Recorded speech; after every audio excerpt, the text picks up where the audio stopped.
यसपालि खसीहरू पनि आइपुगेन। ए साँच्चै त पक्कै फोन गरेर सोध्छु। हेलो, त्यहाँ हाकिम साहबले पाउँ त? नमस्कार, चिन्नु खै त यसपालि दसैँको खसी त आइपुग्यो नि त। खसी पुऱ्याउनु ल्याउनुले घर देखेन कि क्या? म चाहिँ खसी चामल उतैबाट आउँछ भनेर केही नकिनिकन बसिरहेको छु यहाँ। अरे प्रजातन्त्र आयो भन्दैमा खाइपाएको कुरा त कटाउनु भएन नि। के त यसपालि मैले किनेरै खानुपर्ने भयो त?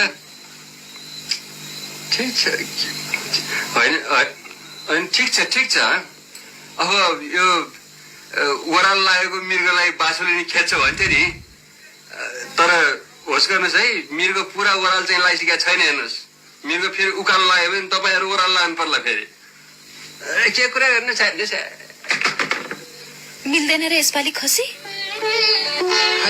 मिल्दैन रे, सबै बोलेकै आगो त ताप्छ।